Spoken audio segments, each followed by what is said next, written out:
পটুয়াখালীর গলাচিপা উপজেলায় ডাকুয়া চিকনিকান্দি ঝুঁকিপূর্ণ ব্রিজ যেন মরণ ফাঁদে পরিণত হয়েছে। প্রতিপক্ষের কোনো ভূমিকা নেই বলে দ্রুত সংস্কারের দাবি জানিয়েছেন সর্বস্তরের জনসাধারণ। ব্রিজটার এই গোড়াটা ভাঙার কারণে আমাকে অনেক সমস্যা হয়। যাতায়াতে একটা গাড়ি আইলে আমরা ক্রস করতে গেলে হয়তো বা সাইড ভেঙে পড়েও যেতে পারি, এরকম অনেক অ্যাক্সিডেন্ট হয়।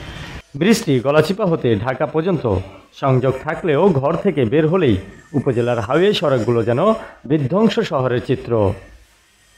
কিছু কিছু অংশ সংস্কার হলেও অধিকাংশই বিগত সরকারের আমল থেকে দীর্ঘ বছর মুখ থুবড়ে পড়ে আছে এই ব্রিজটি। এছাড়াও গলাচিপা উপজেলার উলানিয়া 10 মিনা সংযোগ সেতুটি উদ্বোধনের পর থেকেই মৃত্যু ঝুঁকিতে থাকলেও গলাচিপা উপজেলার প্রধান প্রধান হাইওয়ে সড়কগুলো যেন মৃত্যুর হাত ছানি দিচ্ছে।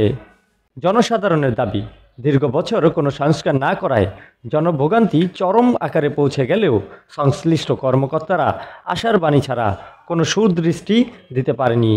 এই রাস্তার যে গতি, তাতে অনেক সময় রোগীর কাছে আমরা পৌঁছাইতে রাস্তার যাইতে আমাকে রোগী মারা যায়। আবার গাড়ি নিয়ে যাইতে খুবই কষ্ট হয়, সাইড দিতে গেলে ওই গর্তের ভিতরে পড়ে যাইতে পারে।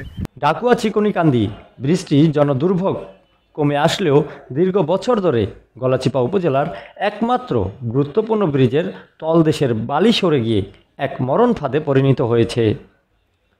প্রতিদিন জনগুরুত্বপূর্ণ বৃষ্টি দিয়ে শত শত ভারী যানবাহন, জরুরি স্বাস্থ্যসেবা, ঔষধ পরিবহন, অ্যাম্বুলেন্স এবং বাস, ট্রাক, অটোরিক্সা সহ স্কুল, কলেজ, মাদ্রাসার শিক্ষার্থীদের মাঝে চরম আতঙ্ক বিরাজ করছে বলে সরজমিনে জানা যায়। যাতায়াত কত সমস্যা হয়, গাড়ি চালাইতে পারি না ঠিক মতো, ভাঙ্গায় যাইতে কষ্ট হয়। যেমন ব্রিজটা ভাঙা, দুইটা গাড়ি ক্রস হইতে গেলে অনেক সমস্যা হয়।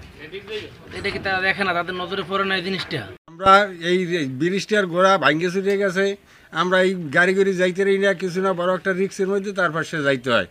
সর্বস্তরের জনসাধারণ, পরিবহন, শ্রমিক, ড্রাইভার, শিক্ষক, ব্যবসায়ীদের দাবি, অতি দ্রুত ঝুঁকিপূর্ণ ব্রিজটি সংস্কার না হলে যেন কোনো মুহূর্তে বড় ধরনের অনাকাঙ্ক্ষিত দুর্ঘটনার সম্ভাবনা রয়েছে।